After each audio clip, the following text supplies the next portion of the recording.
Okay, so I'm back with part 2.1, I guess, of radars, but I just wanted to stop for just a second because that one was getting a little long again, just for uploading purposes. So there are a couple of products that take place that radars have. It's just not, hey, I'm going to show you where the precipitation is. And again, be sure to check out the PowerPoint at this point. The first one, well, the first two are actually on the same slide. It's reflectivity versus composite reflectivity. So here's the difference. When that radar antenna shoots around and it shoots out a beam of energy and it takes just one layer, that's reflectivity. And it's going to send that image, all of its data, back to its computer. It's going to get that, it's going to analyze it, and it's going to send it out to the National Weather Service to be used. So it's just one layer. Composite reflectivity is all of the layers put together. So in times of severe weather, it may be scanning 14 different layers. So it may scan, go up, scan, go up, scan, go up, and do this 14 times. So it takes all 14 layers and compresses them together. So if you look at that PowerPoint slide, you'll notice that it's the same image, but it looks completely different. The composite reflectivity is always going to look worse than the reflectivity because it's got all of those layers together. So you'll notice that on that slide that there's more rain out towards the east than there is on the reflectivity side. The composite has more rain out there. That's because of all of those layers put together.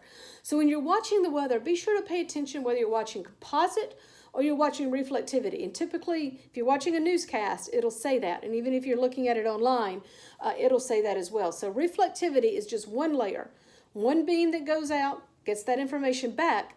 Composite is all of the layers put together. Now, it may not be all 14 if it's just regular rain. A lot of times they'll only scan 9 layers. So it may be scan, scan, and do that 9 times, and it's that compressed right there. So, but again, composite is always going to be all of them together. Another product, so check this out too, is velocity. So as I mentioned, like a Doppler radar kind of sees where the storm is moving. So if you look at it, and again, there are 2 images right there. One is a reflectivity and one is velocity. But you'll notice on the velocity, there are a lot of reds and a lot of greens that are next to each other. The reds indicate the rain that is moving away from the radar. Greens indicate winds and rains that are moving towards the radar. So if you remember kind of like the old Visine commercials back in the day where they had get the red out and you had red eyes and you put the little Visine droplets in your eye. That's how you can remember that. So red is moving away from the radar because you're getting the red out. Green is moving towards the radar. So when you see those 2 colors next to each other, a lot of times you see spin in the atmosphere, and that's a lot of times where we will see a possible tornado.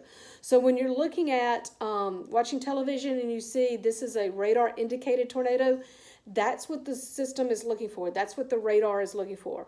Winds moving away from it, winds moving towards it, very, very close together. So that is what's called a velocity product. It's things that are moving away and towards it. Also, the next slide is 1 hour precipitation. It's another product from the radar.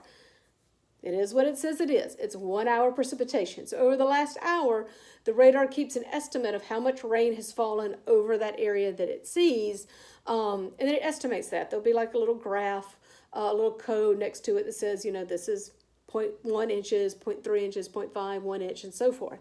The last product I was going to mention is storm total rainfall. That is the radar, the rainfall estimate over the entire storm length. So that may be a hurricane, or at least in the example that's in the PowerPoint, it is more of what happened back in 2016 when we saw the torrential rains across portions of Lafayette and also Baton Rouge, that we saw 20 plus inches of rain in some locations. So storm total is what has fallen, the radar estimate of what has fallen over the entire length of that storm. So those are your 5 radar products: reflectivity, composite reflectivity, velocity, 1 hour precipitation, and also storm total precipitation. So I'll be back in just a minute with thunderstorms. Bye.